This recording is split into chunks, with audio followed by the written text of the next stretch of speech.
camp But their no, you want to goddamn be a wives and creamsicle. kids. You want to be But an this orange fucking guy faggot screaming can't white even manage supremacy, that.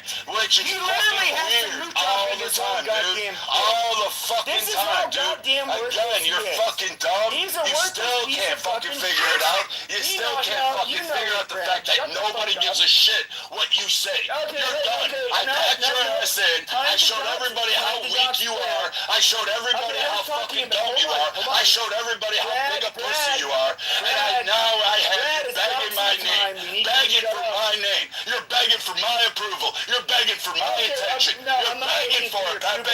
Give it. I gotta keep begging, motherfucker. Keep screaming my name out, motherfucker. Keep giving it to me. Keep crying. Keep crying, because I've had you cry twice now, motherfucker.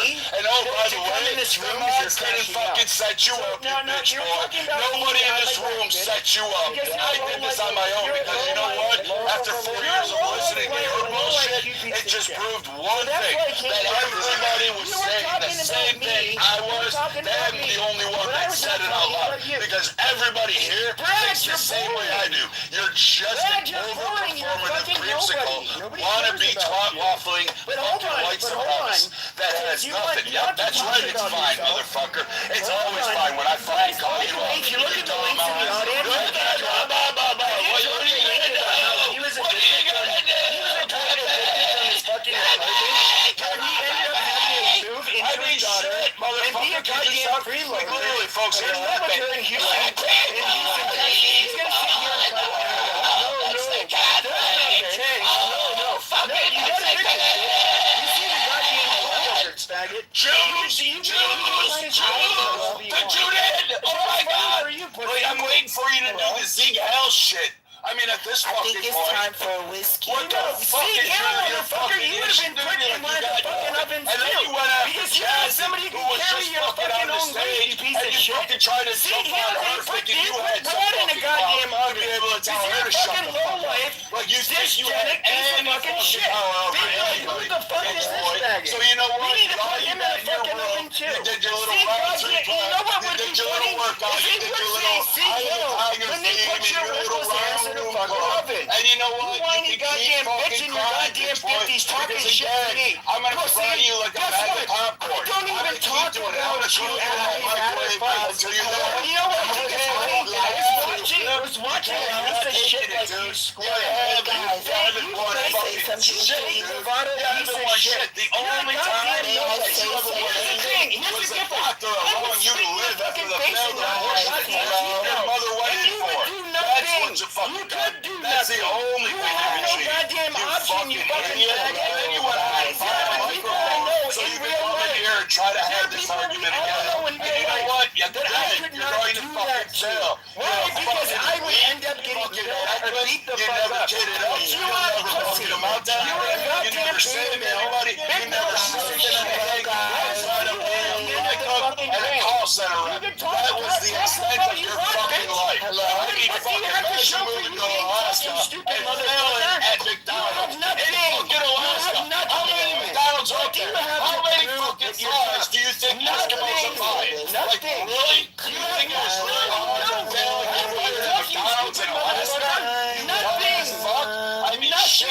Your mother was out literally there a big hard nerd on on the fucking 40 and internet. trying to get you You're a rent. goddamn She was telephone fucking sending you carrier. those crack Talking counts about and how that virtuous meth, you all are. that shit, But dude. instead of virtuous, Like, you're I don't saying know, how man. Maybe tough that you are. meth that You everybody are a says worthless you're on piece of is like, fucking what's shit, fucking going on in your Yeah, head? you look like Maybe you need you're rehab. the Maybe you lowest need form of something. fucking Maybe you man. just need something. You're a But that person meth that wants to you're have on virtue, is clearly power, fucking dumb. And respect, dude, I don't even give a fuck everything. that you're racist. I don't give a fuck that you sound retarded when even when you try.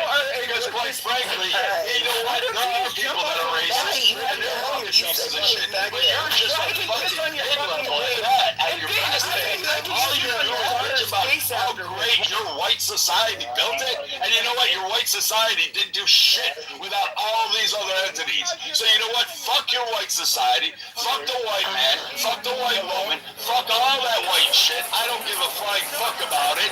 Personally, I'm encouraging every guy that's a minority to fuck every snow bunny until they're knocked up with 6 kids. And that way, we can ensure that little fucking faggot white men like you, little plebes, little fucking pieces of shit like you, are so outnumbered, you're gonna go back into the closet where you belong, screaming on an audio app going, hey, white people are gonna be powerful. I'm gonna pull my Goering defense. I'm gonna pull my fucking Goebbels defense. I'm gonna keep doing this shit. You're fucking weak. You're as weak as everything has been done. You literally have the weakest arguments. You've had the weakest weakest fucking stances. You've had the weakest fucking positions. You can't fucking articulate anything. And even when you try on politics, you're fucking dumb. You can't fucking do shit. You know nothing about military. You know nothing about economics. You know nothing about technology. You know nothing about fucking social issues. You know nothing about policies. You have no clue what the fuck you're talking about ever on this stage. Which is why everybody fucking tells you, shut the fuck up, you dumb fucking orange creamsicle cunt. Right. Hey, thank you. So, if we can really quickly, Pepe, Fuck! please go on mute. He's Minnie Mouse. Pepe, please go on mute. Yeah. Go on mute, Pepe. Pepe knows he's Minnie Mouse. He doesn't. Yeah, but everyone is tired of it. It's not fun. You're trying to dox him with his eviction papers. You're talking about his daughters. He's talking about your mama. Like, it's a lot, bro. It's not fun anymore. They're telling me to rest and let you go at it. But I was asked by the moderators to mediate. So, Pepe, if I may ask a couple of questions, Pepe, this is gonna happen whether you like it or not. Now, if you want to fight with me for 3 days, then That ass, me taking that ass, it's gonna happen, dude. Just breathe, just swallow that breath, just go, and just know it's coming in really fast and hard, man. Just really hard. yes, so Pepe, I have a couple of questions. And Brad, if I may, so we can try to get to the bottom of this, okay?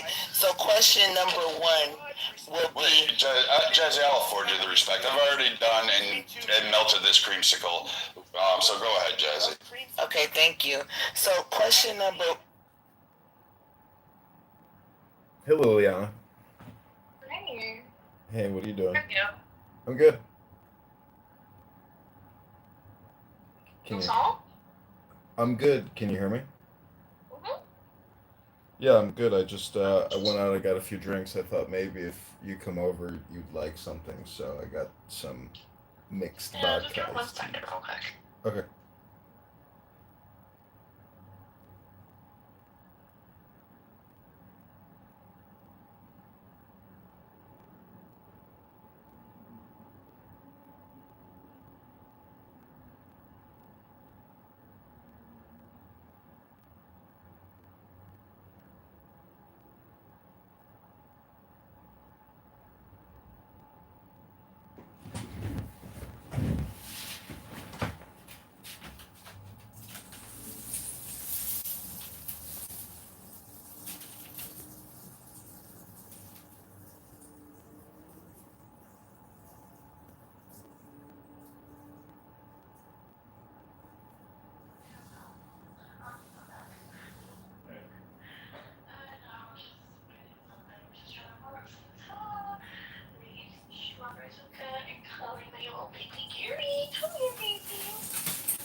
How are you? Did you text me something? Yeah, I think I just texted you like some pictures. Oh, you want to hang out tonight? Oh, you're being turned up, are you? You're being turned up. He's on my B42, but we're gonna be backwards tonight. We're gonna be 42 backwards tonight. So, you know what I mean? No, but I get you get it. it. I get it. So, got turned up with anyone? Just with you. Just with you? I'm hoping tonight. Just me? Hopefully. If you want. Hopefully. If you want to. I mean, I'm more than happy to see you tomorrow, but I thought perhaps you had a thought in your subconscious mind saying, maybe I'm gonna see this guy tonight. Maybe I'll see you tonight. I mean, not tonight. Wait, tonight? Yeah, tonight, but I got tonight, like, I'm a little hard right now, so. I got tonight, literally, like, dues as of tomorrow. Oh, Lordy, Lord. No, but I think I got a little thing I came up with on the week here. I was just chilling here thinking out would know what I want. I thought maybe. I don't know. It was weird asking. What are you thinking? I don't know. I think it's something.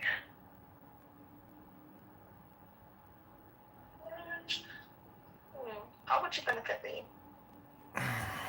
Well, I mean, I'm a gentleman. If you like heaven and earth, if you like a handsome, attractive man loving you, nourishing you, satisfying you. Yeah, in the but like someone like maybe like around 30 and under. So again, like how would you benefit me? Because you can get all that. Oh. So, you know. Well, I don't know. It just depends. I like organic. So how do you, as a man your age, would benefit dating me as I'm 20? How would that benefit me dating you? That's what I want to know. Well, I think the way to view it is, if you like high quality, intelligent, beautiful, aware people, I'm that type of a person. So that's a natural. I get that, but I could get that any time I want. No, you can't. I want, but I'm just saying, like, okay, let's be more specific. Let's see. Other than what you are as a person, I get it. You could be like, nice, chatty, considerate, sweet, gentleman, intelligent. Anyone can be that. But like, what is something that's so special?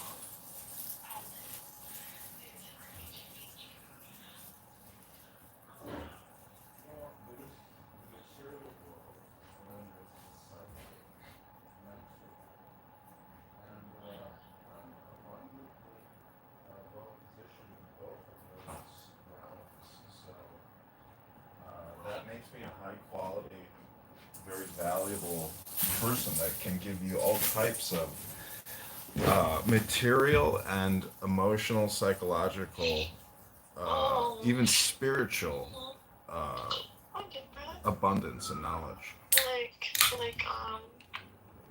Yeah, I get that. I mean, people could be very, people could have money, people could make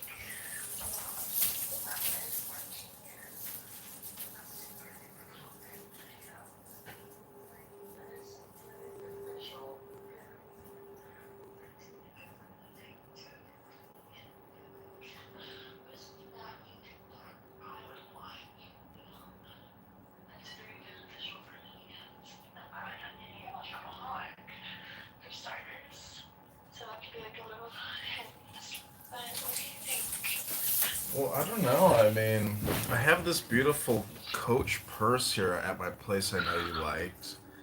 That is confessional. I mean, I don't know what you like maybe in the bedroom physically, but like if you want me to, eat that ass and you can sit on my face, Yo, I mean, let's like this that's conversation. beneficial. That's benefiting you.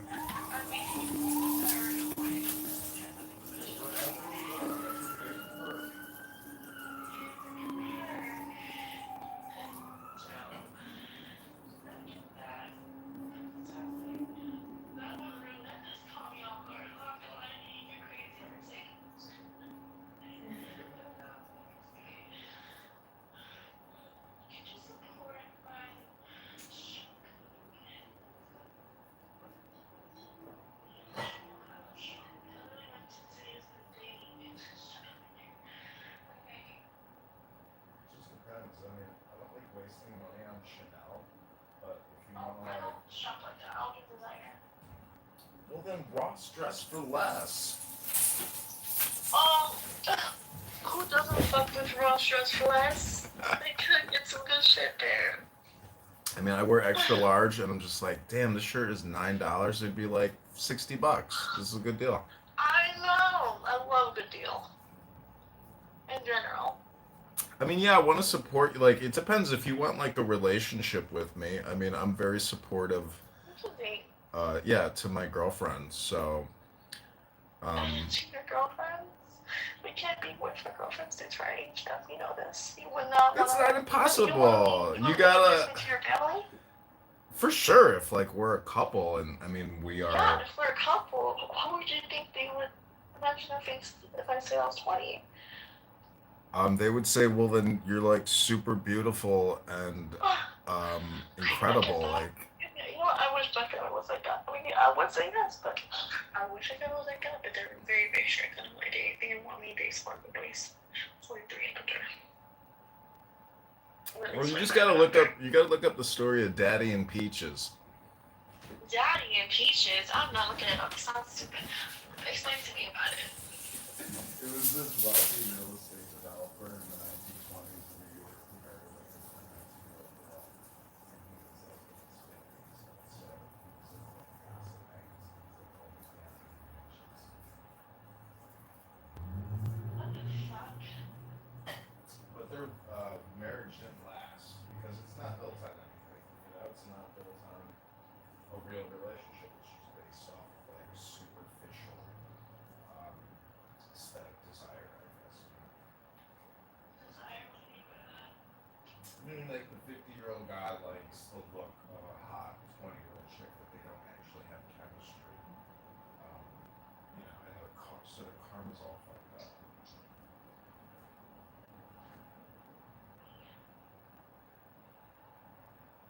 It's gotta be organic. It's gotta be organic. What's organic? Genuine, authentic. Yeah. Yeah, it's not like I had a job once and I said to the president, and the president was like, "Get any advice?" And he goes, "Yeah, just be authentic, be genuine. You can't fail." I think I like that. You seem like that. And I can read people really well too. You love that? Intuition. Well, I have a big intuition. Really big intuition. It's like insane. It's very insane. What is You it? know, how about this? Let me do a little Delio proposition for you. Go for it. Let me get my little strawberries, a little fondue, my little cozy blankie, and my kitty. Okay, so how about this, mister? We can go on a date casually. Maybe do something a little bit, you know, freaky to my breathing. And like, literally. Anyways, but what happens if I don't know, I'm trying to think of something to start that like the most. No, Curie King. Go. You. I don't know a store. You want to go to a toy store? Huh? You want to go to a toy store? Uh-uh. I didn't hear you then.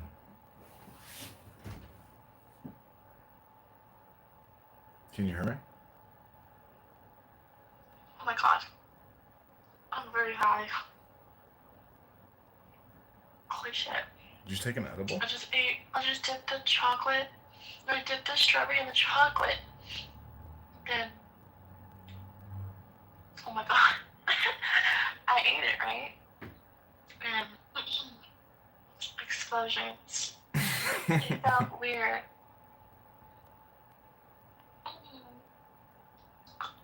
Why am I still swallowing? Whoa. That was weird, right? Fuck, I really wanted to eat this. I'm so fucking high to eat this, and I'm scared. Okay, yes, we're gonna eat this strawberry. It's gonna be so yummy. Would you eat this with me?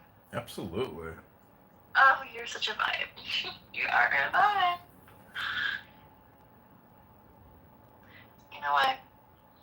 I think you can teach me something in life, maybe. Maybe it can inspire me to do something.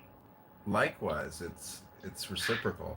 Like getting turned up when I'm like 30. to like, you're never too old to pop some shit. That's the right attitude.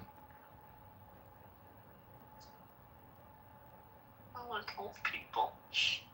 They're so sweet. Some of them. But, yeah. Yeah, maybe I do date someone who's like really mature. In her 30s. But I like it. I haven't really dated much older guys, so. Well, we carry with us a wealth of knowledge, experience, and preference. Years of it, right? Double, If yeah. I had to hear you, shut up. Double. I mean, I know, the full geography, but if you think you know something that I don't know, I mean, I'm also turned up and excited. Hold on. Sorry, my freaking cat's been crazy. I swear this is why I don't let him out by himself. Because no one still wants to bark. And then he turned on the stove. I don't know how he did that. That's crazy. Crazy cat. Oh, no. You know he wants something like this, actually. But I ain't doing anything out here all day, every day.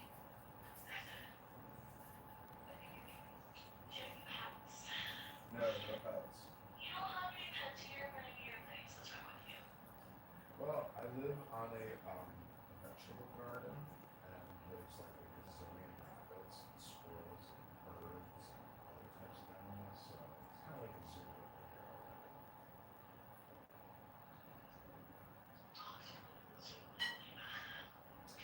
I have a tenant, he has a dog. It's crazy rabbits.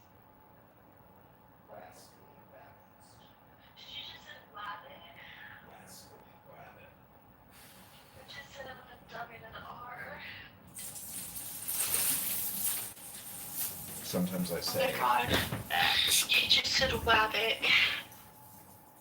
Sometimes I say, ask me a question. Whoa. Is he getting spicy? He's spicy man. He's spicy man. So you have a cat? Yeah. Because he's scary. He's my little bear. You know, SpongeBob. Ooh, I just bought a SpongeBob tank top. You look like you would buy a SpongeBob tank top. I saw it at the mall. It was like a tank top and a pair of shorts, but it was like $50, and I was like, and the shorts didn't look very good. So I went on eBay and I found a SpongeBob tank top. It's dope. Oh my god. You know what? I want something. What do you want me to do to you tonight? Okay, right now, what I want, you know what I want right now? What? It's virtual. What? I want you, wait a minute, what do I want? Oh yeah, you know what? I want 200. You want me to send you $200? Yes. For what? I want to get some pizza. You want to get pizza? I mean, I'm not gonna send you $200 to get pizza at midnight. No, on I need Sunday. like 10 boxes. You need 10 boxes of pizza? Yes, yeah. Wow, you have quite an appetite. Oh, you're so fat. Sunday, $200 for pizza? I mean, I'm not gonna Zelle you any money. Like, I'm down to hang out and take you out tonight or tomorrow. But like, I'm not just gonna send you Zelle. Zell? No, I'm not gonna send you any money. It's like, No, like you said Zell. yeah, Zelle, Cash App. I mean, did you want me to send you money or something right now? No. Isn't that what you just asked me, or am I tripping over here? Because I'm No. smoking the ganj. What? I'm smoking the herb. Well, are you okay? I can see through the phone. You can see me through the No, phone. actually, I don't want 200. I just want 2,500. That's what I would say. Could you send me $2,000, please? That would be great. You want me to? Really? Have it. Prove to me, reverse prove to me your loyalty to this Oh, you want me to send you? Yeah. This is called the reverse sugar baby. Reverse sale for sugar baby.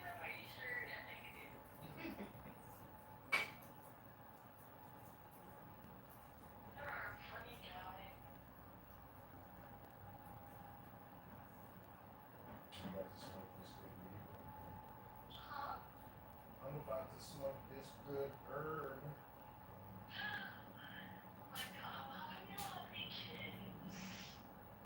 Because I was in the army.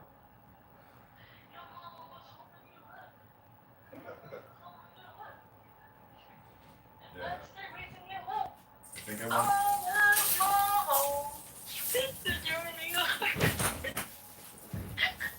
It's you. That's me. I think I got vaccinated like a gazillion times, and therefore I can't have children. Wait, what? That's a big thing for me. We can't date. We can't be in a relationship. You can't even make children. I mean, as far as I know, I mean, I've been with girls, um, and I have been in love and wanted to get married, but yeah, no kids with those ladies, so I have no children. I'm not sure. It could be because also I smoke weed, so maybe it's because I jerk off every day and my sperm count is What the? low. Well, Hard to know. Hard to pin down what? It's hard to pin down the hypothesis on why I have no children, as far as I know. Didn't you just say drunk? What? I beg you guys' pardon? Oh, well, because I jerk off every day. What? What the fuck? It's not funny. It's not. I mean, does that count? Like, I don't know. I don't know why I can't, like, produce children. I don't know. All I do is jack off like 10 times a day. It's hard to know It's for not a big sure. problem. Is that why? Could He's be. gonna go to the doctor. He's going to the doctor. He's like, is that why I can't produce children, doctor? Because I jerk off. I went when I like many years ago. I was living in Los Angeles, and there was a cryobank near the office that I was working at, and I was like, I wonder if I could God, like make money jerking off at the cryobank. So they told me, they're like, come over here, give us a sample, and then they said, come back in 72 hours and give us another sample. And they have like a small room where they have like dirty movies and stuff playing. My God. Yeah, the cryobank. So I went back. Not you telling me this. I went back. That's why. I went back the second time, and they're like, you can't jerk off for 72 hours. We told you. And I was like, sorry, couldn't make it. 48 hours is as long as I can go.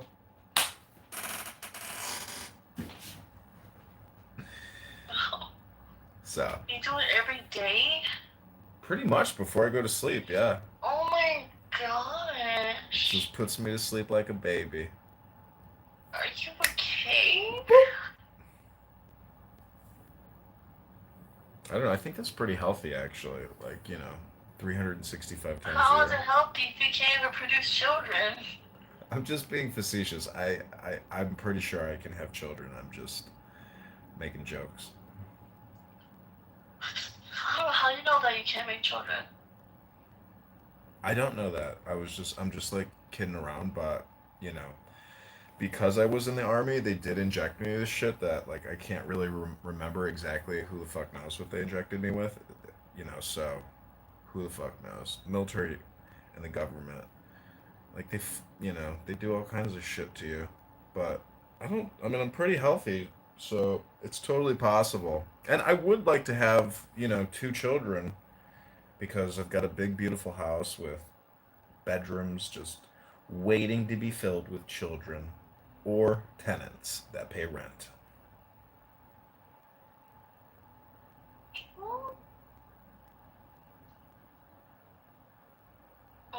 You went to me, you're my landlord.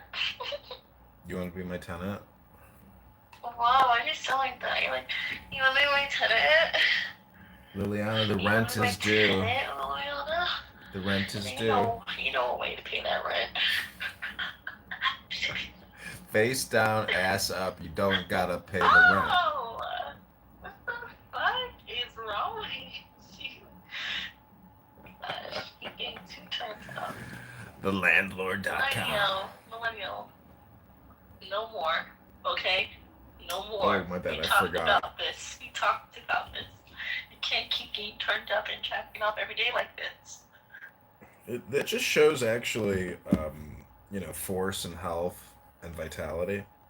So some people might say, it's very immoral to have an orgasm every day. I would just say, just one a day. What? It's just another joke. A bad joke. Oh my god. You're a monster. I'm not. Another bad joke. Another bad Johnny joke. That's crazy. Well, what's your cat's name?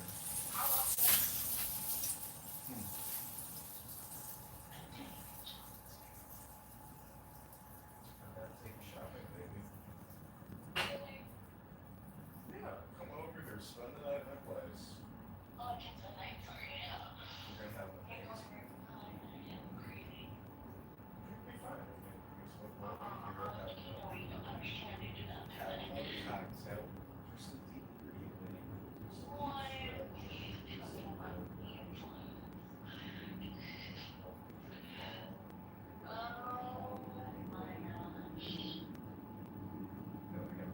my gosh. I have over 1,000 books, over 1,500 books, and tons and tons of And I bet you have a ton of fun. I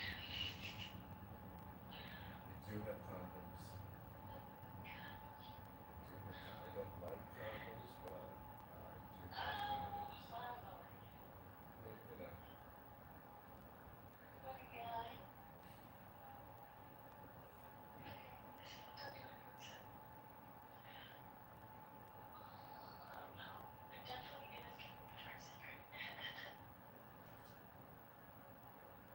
well, there's a Victoria's Secret near my place.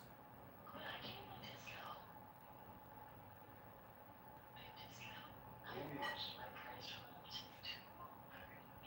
Do you have any? I would love to see you in some amazing lingerie. And so we have like I would do like a costume party, like just for me and you, some music.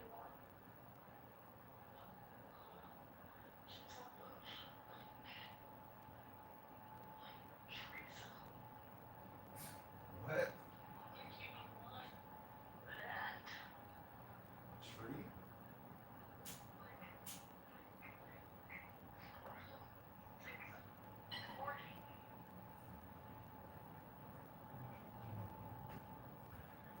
I feel like that's what you're doing. It's really very, very peculiar.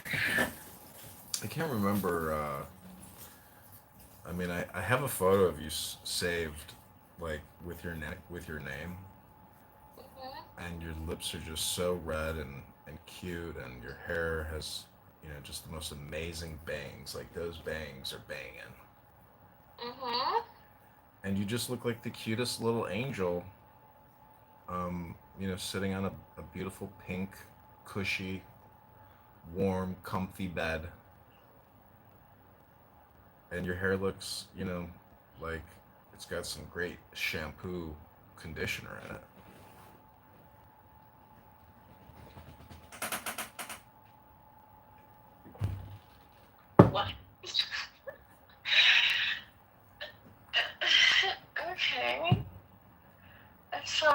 pretty interesting observations there. Too cute, too beautiful. Yeah, I mean, how come you don't live in the city? You sound like you would live in the city. I tried to buy a condo downtown, but it was not a good buy, so I got lucky and I got this place. Oh, but then also you live downtown. Yeah, I like living downtown in a condo. It's I dope. had, I don't like going downtown by myself because like guys would like hit on me there. Yeah, without a doubt. I mean, But they're so weird and like forceful and weird. I hate guys who are so forceful. yeah, I mean it's like men do not obtain love unless they do it with karma,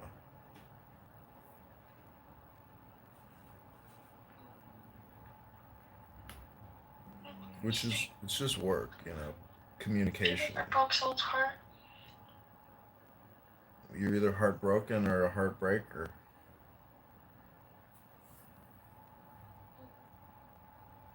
Mm.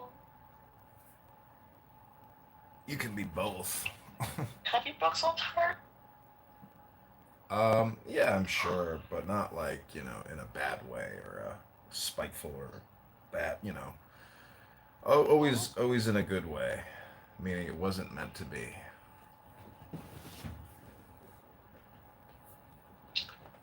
Feel this, the food, like the nutrients in it, spread across my blood and into my body.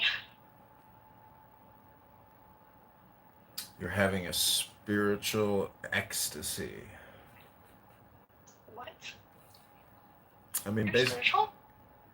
yeah, I mean, tetrahydrocannabinoid delta 9, The the fuck you just said? Sorry. cannabis.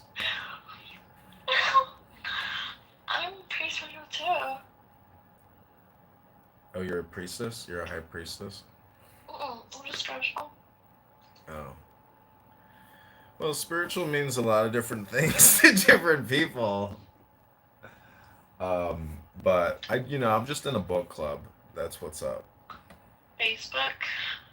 No, no, like books. Like I read books. So like a lot of people just talk all the time, but they're never like specifically talking about books. I like to specifically talk about certain books. You know, some of them are very Interesting. smart. Old hobbies. Yep, I'm a book collector, and I read Oh. books. A book collector. Oh, wowzers. Yep. That is something. Oh, question. Huh. Mm, do you? I don't know.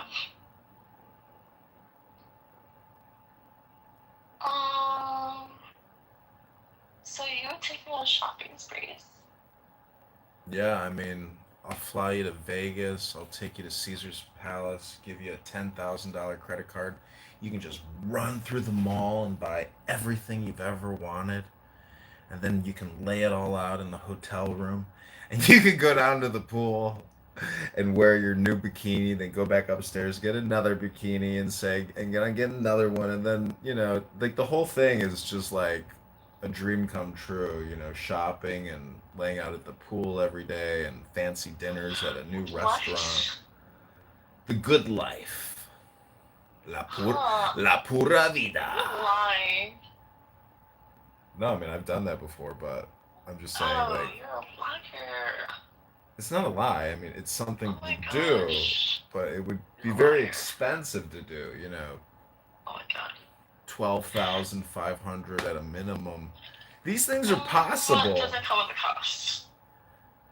Yeah, they Everything does. huh? Everything comes with a cost. What is it? Well, really, time is money, but some people just don't make enough money for their time because they haven't figured out what they're really worth. And you have to understand your worth, which is the truth. I know my worth. Well, let me ask you a question. If you know your worth, what would your cost be to be transported to my house tonight? To spend the night, the whole night, cuddle me, spoon me, love me, wake up in the morning, do it all over again, and then go have a magnificent brunch and lay out at the beach and go swimming and have dinner, dance the night away under the stars at the Dock Restaurant, Montrose Beach. I'd say nothing. Nothing as much as what you're offering. It's more than that. It's gonna be way more than that. The price of the brick just went up. Doesn't matter how up you go. It really doesn't. It doesn't work like that. The morals are more important here. You're an ethicist? You're an objective ethicist? What were you talking about? What is that? There's a book about Are you an alien? I speak English. I'm an advanced English I speaker. don't know. I feel like you're an alien. I'm from the planet English. We speak. Okay, continue. Continue. Well, the big concept is objective ethics versus altruism.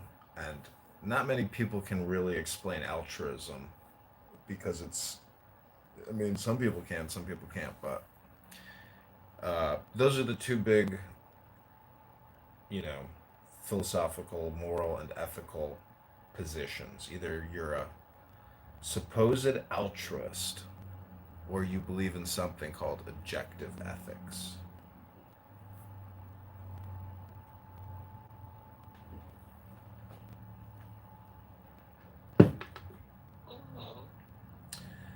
But really, those are like two political and economic positions, and that's what people debate. I mean, I got signatures today for the 2027 mayoral election, and I got 10 signatures, and I spoke with a lot of voters. And actually, an amazing moment, I brought Thomas Jefferson's Declaration of Independence, and I laid it on top of the Thomas Jefferson statue. And this girl going to Lala, I was like, "Would you like to be in a Lala promotional video?" She said, "Sure." I said, "Go ahead, read this book," and she read Thomas Jefferson's Declaration of Independence out loud for like 60 seconds, and then she went to Lala. I was like, "Wow, that was cool." Huh? Well, I also speak Spanish, Liliana, but I'm not an advanced Spanish speaker, so maybe that would be like an option. Do you like Spanish?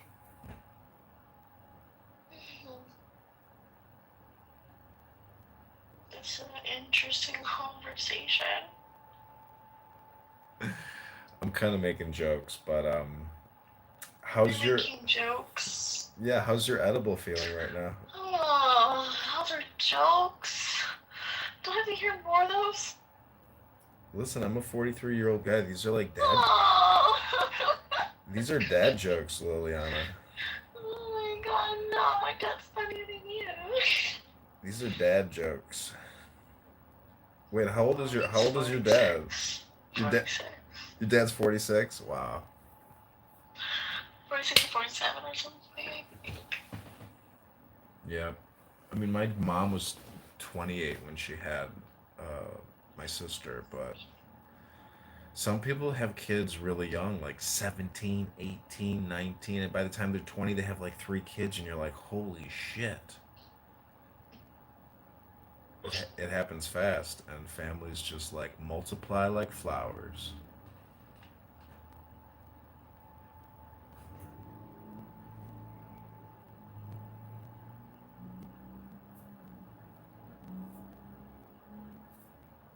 My friend has 8 kids, and his brother has like 3 kids, and his sister has 2 kids or 3 kids. So like, they've got like 15. The parents have like 15 grandkids. It's like crazy. So many people, but they're happy. They're very happy. Do you have siblings? Mhm. How many siblings do you have? So, Wow, you got a big family. mhm.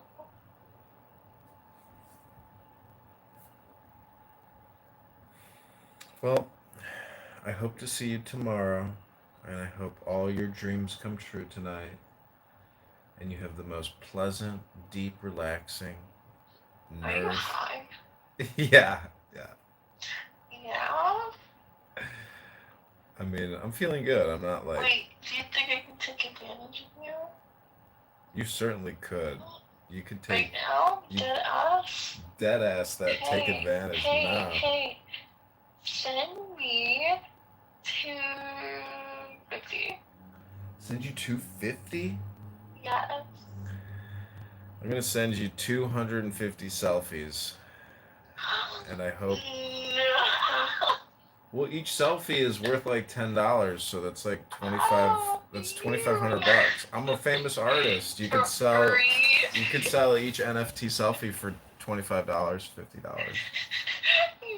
You're No. not. You're not part of that art lifestyle yet, though. I understand. No. Send In the No, I'm not sending you any money. In the new economy, we send art. $150,000. Okay, that we could do. I could send you a $250,000 photo. I got you. Oh, no, you do not have to. I got you. Sorry. Okay. I'm gonna need you to take off your clothes. Take off your clothes. You want me to take my clothes off and send you a naked selfie? That would be worth like No, please 2.5 do million. not. That'd be worth like 2.5 million on the black market. You'd get rich, and then I'd never hear from you again. What? Black market? What do you know about that? I'm just telling you that one of my selfies recently sold for $175,000 on OnlyFans. You a lying ass. It's a good story. Go with it. I'm just saying that if you want to take advantage of me tonight and explore areas of your body that have never been touched or kissed in What? such a way, you could completely melt away and feel so good and relaxed, Oh my gosh. coming on my face. Oh my gosh. Hello? Yeah. But, we could also do this at brunch tomorrow after we, have a fabulous yoga session in the sun while we're working on our tans, sipping iced tea lemonade vodka. No. So you want to come now? No. You're like J.G. Wentworth. 877 come now. 877 come now.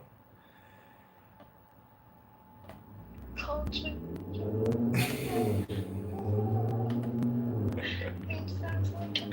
It's your orgasm. Come when you need it. Gosh, I forgot what the commercial. United Auto Insurance, 772 5,000. Damn, you got that one down good. You can do the other part. Do the other part. 5,000. 866-300 Empire for all your carpeting It needs to needs. say to the help on your phone. Are you looking to redo your floor or put carpeting in? Call 1-800-EMPIRE right now to redo your floor in magnificent new carpeting.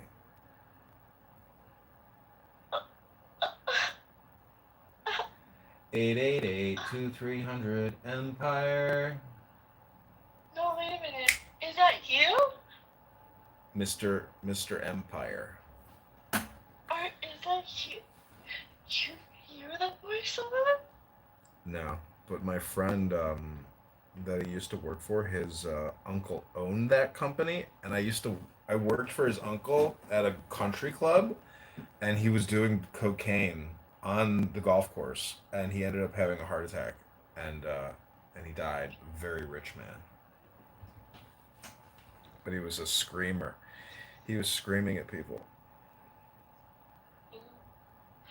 Damn, that's crazy. Fine. Tomorrow, brunch and shopping. I gotta go now. Okay? Okay, talk to you tomorrow. Bye.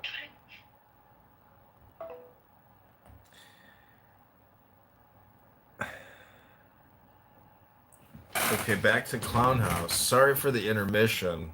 I knew that's just another show.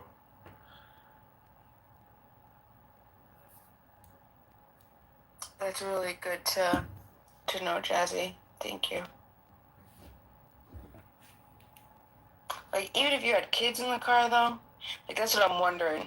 Because you might take some bullets. That's what I'm saying. Like, I don't know. You can't ask me because I'm not in it. But I'm telling you how I'm thinking, right? And the way that I'm thinking is, what if someone else has kids in their car? And I can stop him from shooting those kids, right? I can run him over. I can literally go full speed and knock the gun out his hand, So I just think there's so much that could have been done, but people are scared. You freeze up when shit like that happens. Yeah, it depends on the situation. Now, Jazzy. Now look at this broad in my phone. Okay, I'm gonna wait real quick. Because Vima, to my understanding, someone got their gun out their trunk and stalked him, right? And shot him. Oh, with that guy? I didn't know. I don't know. At the In and Out. We got some petition gatherers here. At the In and Out. Someone got their gun. Beaver, is that what happened? Yeah, there was a bystander that shot at him that either slowed him down and they think it could have saved lives potentially. But I think the guy may have killed himself, but I'm not sure. I don't know. Yeah, he did kill himself. Okay, but someone shot him though, or shot at him. Yes. Oh, is it the guy who he tripped over in the bushes? He took fire back. Yeah. Okay, that's right. All right, I did see something like that. Okay. Now the person that was filming him shooting into the Tesla, that's the one that I wonder what I would have done. Would I try to duck just so I wouldn't draw attention to myself, or would I try to drive away? That's what I was shot him too. That was what I just asked. I thought you were asking about the people inside of the Tesla. No, the person who was filming the guy who shot into the other cars. When she was a woman, I guess, and then you heard her tell her kid or whoever in the back seat to get down. That was my question. What would you have done in that position? You see some guy come up and start shooting into another vehicle. What would you have done? Try to run his ass over. Yeah. Petition gatherers here. Jazzy's fine. I don't know. That's just what I think I would try to do. And I wouldn't wait for him to walk up to me. I'm pretty sure they saw him shooting at other people first. I would fucking run him over at that point. They're all Democrats, right? There's no way.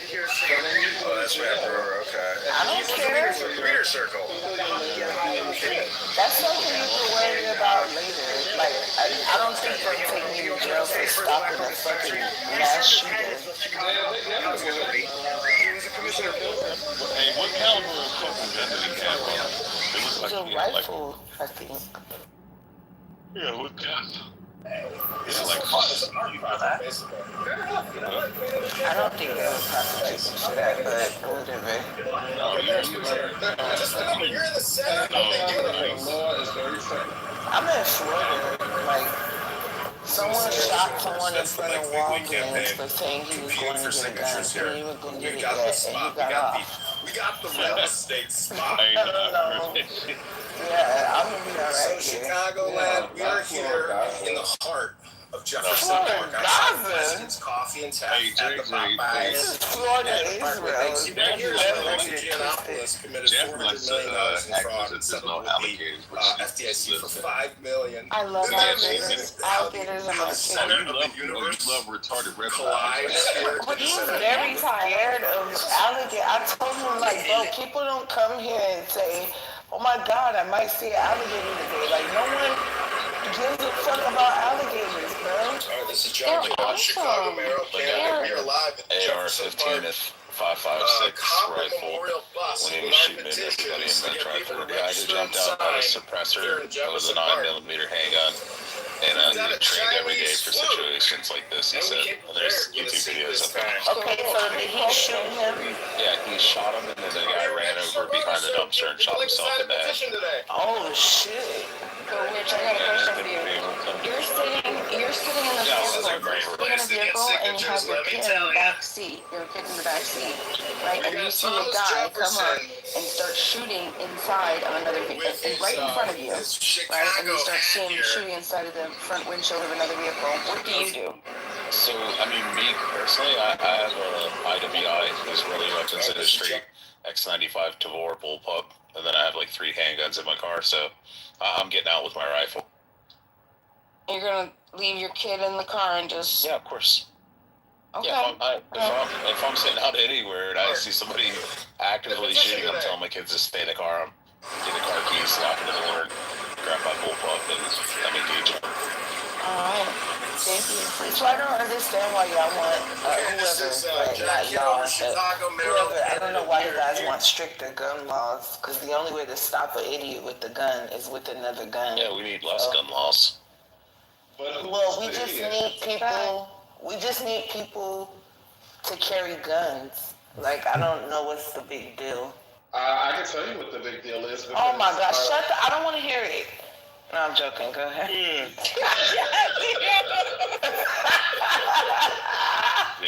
this is why I can't ask you. Jazzy really loves me low key. Candidate, we are just go ahead. But we can't, because first of all, adults do a lot of problematic things. Like, first of all, we don't know what level of sobriety this person could be inebriated. This person could be on God knows what kind of... This person could just be on legal drugs, but then they, overdose or improperly dosed that day. I'm not trusting anybody just because you know how to shoot a gun. That has nothing to do with your emotional regulation.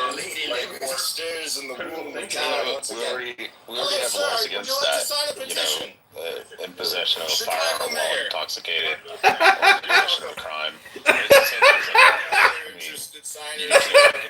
You can't also be drunk and have your firearm on you. For the new mayor. That's true, but by the time they prosecute, I'm dead. Thank you.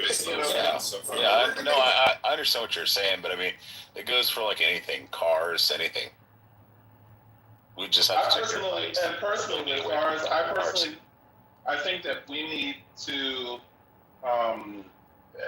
retest for licenses, like, I think once a year. You should have to retest once a year. They can make it a state or a federal holiday and make everybody retest, because just because you could drive last year, that doesn't mean that you could drive probably. I mean, something we could actually do, which I mean I would actually agree with, is do like Germany. Germany is extremely expensive. Anybody that's ever lived there knows about Germany.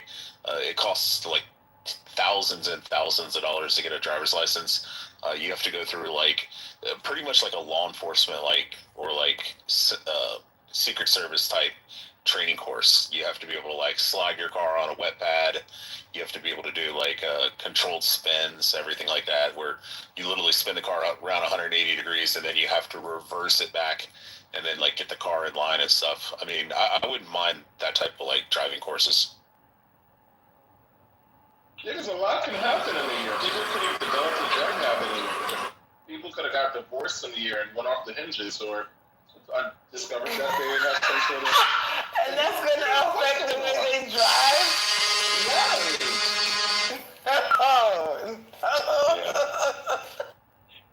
Jazzy. So real quick. So you're telling me this shit on this woman's hair is not nappy? That's not even her fucking hair, but yeah, whatever. Yeah, it is her hair. What are you talking about? That's not her damn hair, bro. Yeah, bro? I'm a hairstylist. That's not her fucking hair. That's her hair. What the fuck are you talking about?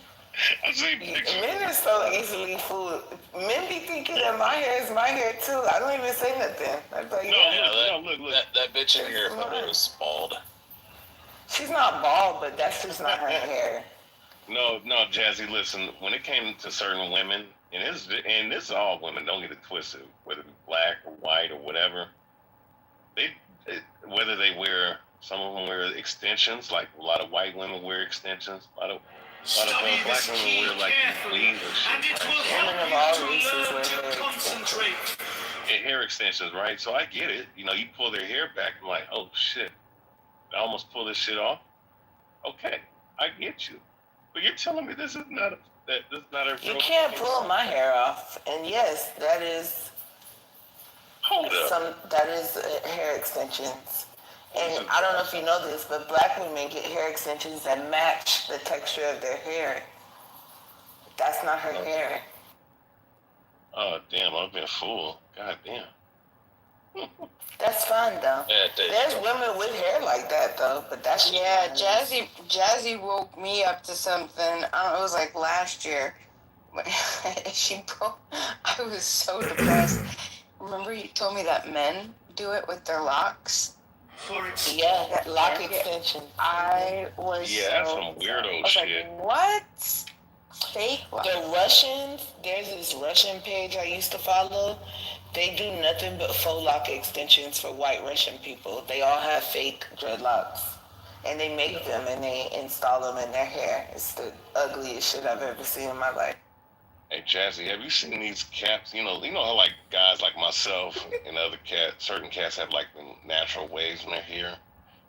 Mm-hmm. Now they have caps where they actually make it to where these motherfuckers actually make it look like they have waves. Oh yeah, for bald men. It's like a wig for bald men. Yeah, it's a hairpiece. Mm-hmm. Yeah, I didn't know that motherfuckers. They also have hair prosthesis with like skin-like base. That looks like skin. That's called a unit weave. Yeah, hair prosthesis units. That's weird, man. You might as well just go bald, man. You can ask Lil in New York, the Jews, they have like this really good wig industry, and they sell really expensive wigs,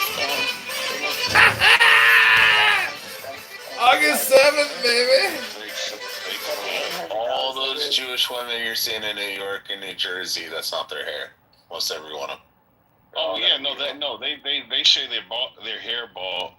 They just wear wigs. They just wear wigs because they believe that the hair is the most beautiful part of the woman and it should only be shared with the husband. Oh, it sounds like Muslims. Hold on. Hold on. I mean, that's where the Muslims got it from. That's where the Muslims literally stole it from. They don't wear wigs. They wear hijabs. No, they wear hijabs or niqabs or burqas, and they're doing it to be modest to cover their hair. Yeah, Christians do it too, but only when they go in church.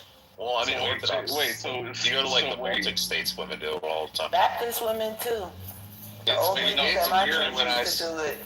weird when I see like a woman from the Baltic state, and I'm like, oh, fucking Muslim chick, and I'm like, oh, that's not a Muslim. Never mind, that's a different type of. Wait, Rich. So you're saying that someone like J-Lo, who's on the stage right now, she wearing some fake ass hair? No, she wears her real hair.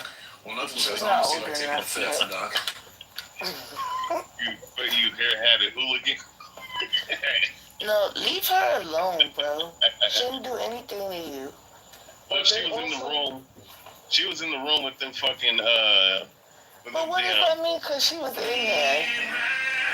Yeah, Rafi was in the dude that shit. That's all I need to know. Rafi's in the judge. Him or the audience. Rafi, J-Lo, who's that other cocksucker? Yes, we're in the Jewish room. We get it. You were with your Roy, another cocksucker, like Roy, another cocksucker. Like Shuki is really hard to deal with. Oh my God, Shuki's amazing. No, he's not. Oh, because all you motherfuckers are disrespectful. I just came up on stage. These motherfuckers let El Normal run his fucking mouth. And then I'm the bad guy from this moment. Is a piece of shit. And so is all the Muslims. Stupid! I love that song. Damn. I hate him. Damn, Jazzy. So you're saying now I got full. So you telling me this ain't her hair? God. Not her hair. It doesn't look natural. It's too shiny. It's too high on the left hand side. Yeah, it's puffy. And it's like way, like real. Now, if that is her hair, she got some thick ass hair, man. I'm not gonna lie. I'm not saying it's not possible, but from my Who's the actor that plays this role? From all the black women I've dated, that's not natural. I don't know. I'm seeing. Okay, this specific actor, Simone Missick. I don't know. Okay, so I seen some. Okay, so she got some straight. Well, you might say that this might be some a fucking wig.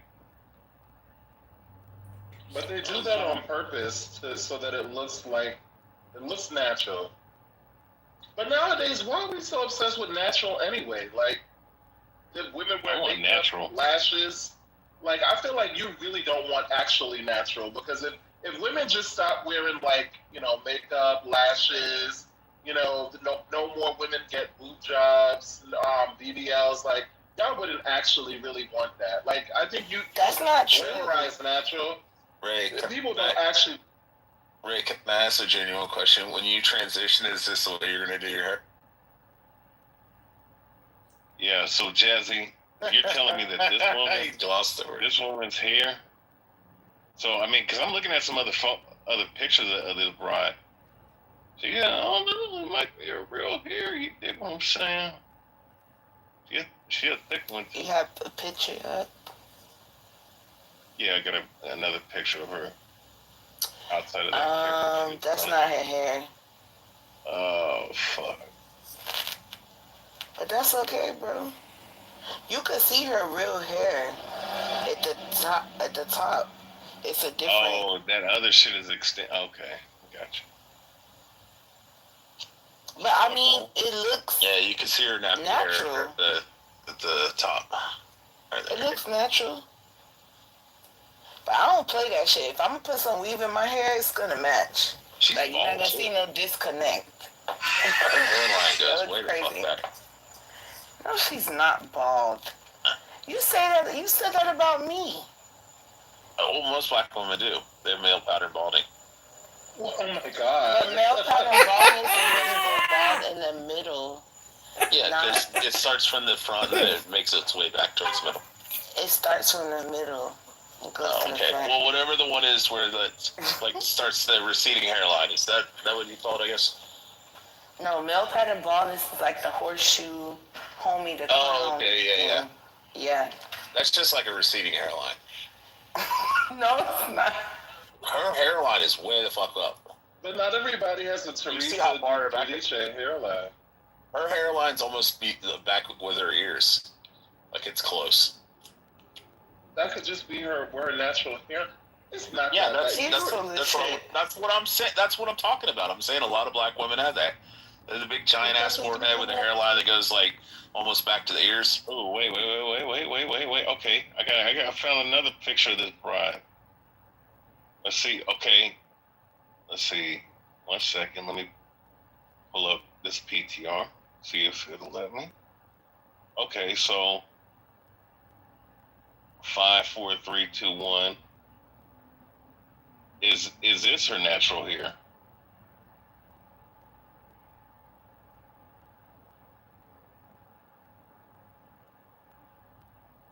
Is this her natural hair? That looks natural. Let me see. Not that ponytail.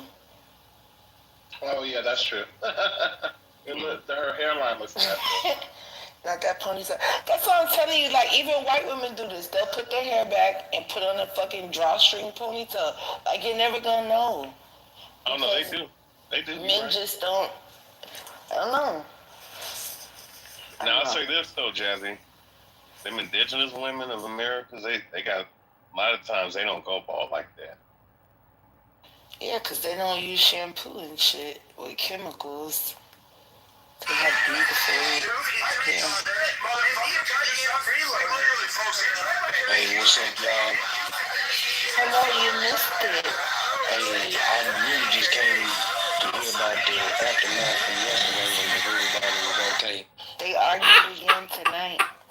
I don't believe it was a fair fight. It doesn't even Holy matter shit. at this stage. Holy shit. The description rule. They're fucking mad and unleashed on that brother. Well, I won't even brother. That person. Oh my god. They Yeah. argued again tonight, though. I won't even call him a man. Doctor. Hey, it was a great night, man. The whites really showed that they ain't really no different than we is. And, yeah, y'all can stop all that fake professionalism shit, man. They code switch too. Hey, y'all just as fucked up, if not more, because y'all been having to fake it way too long. Like, at least we can be who we are for the most part, you know. We can tell you we don't give a fuck about shit. Y'all got to act like you care about everything and you like people and respect and shit. Well, Rob, you got cats like Viking who are potato niggers, man. You know, of course. Potato what? Wow. Potato niggers, man. Nah, I won't ever give a white that name simply because they didn't earn it. And when I say earn it, I mean it was fucked up the way we earned it. So I won't give a white that benefit of calling them that, but I get your point. Yeah, no, I mean, I'm just saying that's what they call them Irish folks. You know what I mean? Well, they ain't us. Take his bitch ass back. Depends on which Irish people you're talking about. That's another story for another I mean, day. I noticed there's some tough ass Irish people. Look, it's some whites that are probably way tougher than niggas. No, Rob. I'm talking about lineage wise. There's some fuck. Now I will say this. No, I will say this. When McGregor, They ain't on this app though. I'm gonna say this. McGregor's one of the dudes I'm talking about, but specifically though, when McGregor was fighting, McGregor beat the shit out of a lot of niggas, man. So I ain't. All right, Ray. If you click on my PTR, I edited that lady's photo. That's where my mom's hairline is. So, like, that's what I'm talking about. Like how the hairline goes farther forward. If you see the black line, that's kind of your mom as pretty as this woman. Yeah, my mom's beautiful. To you or to everybody else? To everybody else. But a lot of dudes used to talk shit, like talk about how they want to fuck my mom. Alright, look, because I grew up with the fine mom, so I know what that feels like. And a lot of people think their mom is beautiful. No, everybody. Everybody I knew and shit growing up in high school. I mean, she's 63 now. Y'all ever seen somebody post their mama on their birthday or Mother's Day and be like, "Happy birthday, the most beautiful woman in the world"? Sometimes I want to post, where is she? No. Yeah, a lot of dudes used to tell them, "Oh man, your mom's fucking fine as fuck. I want to fuck the shit out of her." I'm like, hey, look at my name, look at my last name. Let's see. Gillette. Now, mind you, I grew up in the era of Gillette razors with the fine mama. So I had to punch on a lot of people for saying Gillette the best a man could get. I feel that.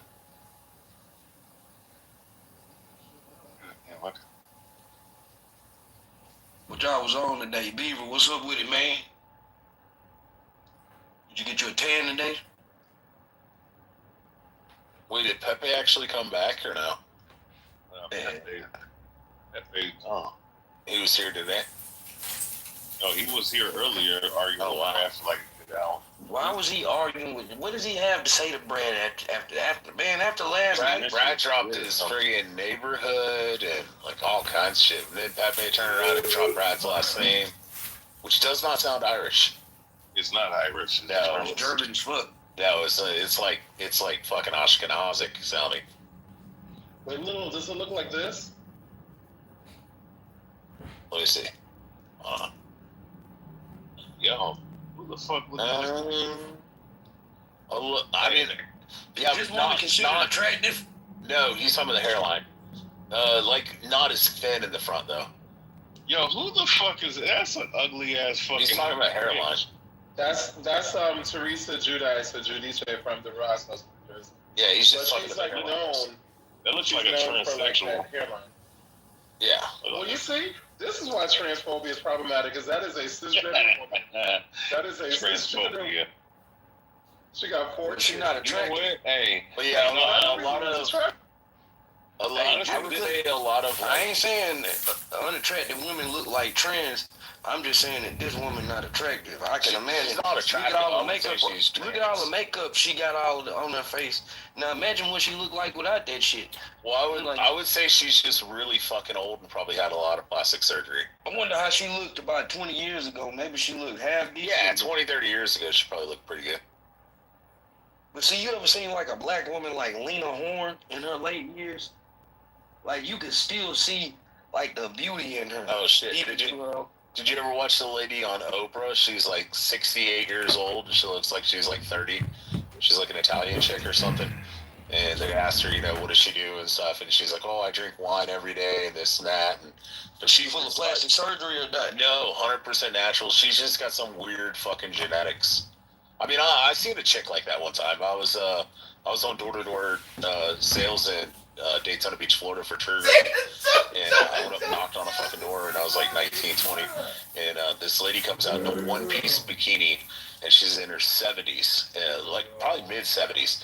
But she's got her entire shoulder strap on her fucking one-piece bikini is down around her waist with her entire breasts exposed. Look, I don't really fuck with white women. Bro, she had the nicest fucking titties I've ever seen in my entire life. And she's standing there at the front door just talking to me for like 10 minutes. And I kept like gesturing down like, yo, your shoulder strap's down and your entire breast is exposed. You should have told her. I did. I told her, I was like, hey, miss, I'm like, you're, and she just looked at it and she kind of shrugged her shoulders and kept talking to me. I signed her up. But she had like the most supple, fucking beautiful, like, they look like 18-year-old, like, supple titties. I mean, you sound like a creep. Oh, dude, if you've never been 18 and seen 18-year-old supple titties? Yeah, but I'm a grown man, and I know, but you remember what they look like.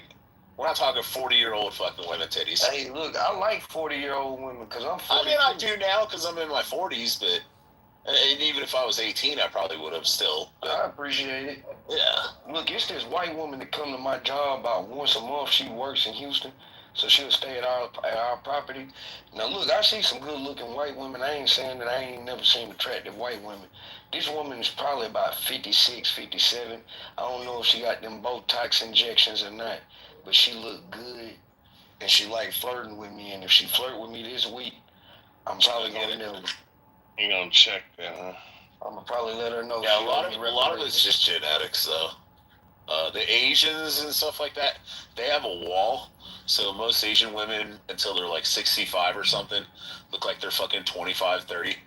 And then they hit that wall at 65, and then they become like 100. Oh, no, I think we share a lot of down badass people, man. But, yeah, the Asian brides be looking like 25 and then 45 and shit. Oh, yeah. I know Asian chicks that are like 59, 60 years old that look like they're fucking 25, 30. Well, I wonder if they got some good coochie, though. They do. They have the best coochie in the world. I can't agree. Oh, yeah. Well, yeah, since they like to bathe and they eat fucking natural. Yeah. So they like to bathe. I want women to bathe. I'm not with the smelly coochie. That's not appealing. So there's a thing that East Asians and South Pacific Asians, 80% of Asians in general, like when it comes to like Eastern Asians, 80% of them possess a genetic mutation that causes them not to build bacteria, so they don't have body odor. So like 80% of Asians. I think it's in their armpits or something like that. Bro, my wife can run on a fucking treadmill, go to the gym, everything, come home, and her fucking armpits and has zero body odor. She's never experienced body odor in her entire life. What is it? Because of how they eat. It's a genetic mutation. It comes from like Genghis Khan and all that. It's like a Mongolian thing. That's what's like 80%. Yeah, because Genghis Khan fucked his way all the way through Asia. He did his thing, man. He left a real mark. Yeah. I think they said like at least like 1 million people. It might be more Bro, But and I know the Hebrew Israelites are gonna chime in, but go out to fucking Cherokee, Oklahoma, and go out to Cherokee, Oklahoma, and look at those motherfuckers and tell me they're not Mongolians. They literally look like fucking Mongol. They look like, if you didn't know they were like fucking Cherokee, Oklahoma and shit, you know, because they didn't intermix with the whites and shit, and, you know, other groups and stuff, so they kind of like were segregated there and on the reservation. Like, go look at the number people on the reservation in Oklahoma, and you will say 100% they're fucking Mongolians. Hey, so the number is, they said that this was a 2003 claim that 16 million men, or 1 in 200 million globally, are direct male line descendants of Genghis Khan. Yeah, it's pretty much all Asia. It may be a little more overstated, but point is, it's definitely around 1 million plus descendants of that man. Yeah, he was fucking like 50 times a day or something. It was insane. Well, no, I mean, he was an Ottoman Turk. So, he was a Mongolian. He was Mongolian. No, he was a Mongol. Yeah, Turk. Yeah, he was a Mongol, and what definitely happened? Looked like a modern Asian, like. Also, the way that he limited, he reduced the population and increased the population with his DNA was what ended up happening is when Genghis Khan was a kid, the raiders had invaded his village and they killed all the adults, and then they took captive and left a bunch of the kids to die, or they took them as captives and they raised the kids as captives, but they killed their parents. But Genghis Khan said that he learned from that, and he said the only reason that I'm alive and the only reason that I'm so powerful is because they let me live.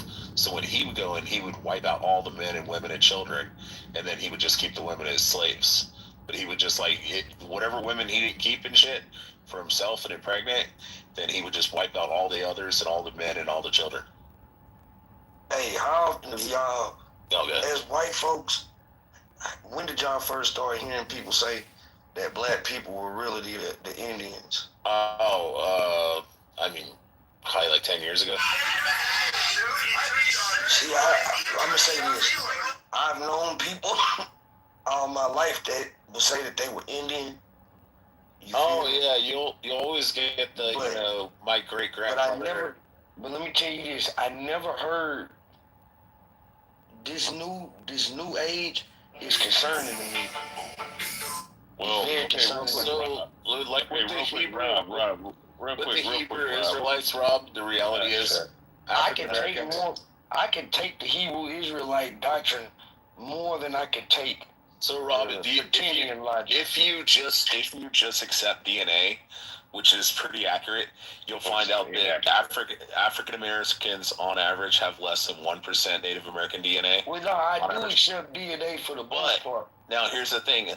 African Americans on average have around 24% white DNA, European. Yeah, but that would make sense. That don't even make sense. Okay, real quick. It does. The slave masters were banging everybody. It don't make sense. They were banging all of them. People know that they were intermixing with Native Americans. Well, most weren't. That's the whole thing. Most weren't intermixing. I'm a product Native Americans. I'm actually the Native Americans kept black slaves. My great grandmother. Yeah, black was a descendant. Was a descendant of an enslaved woman who was enslaved in a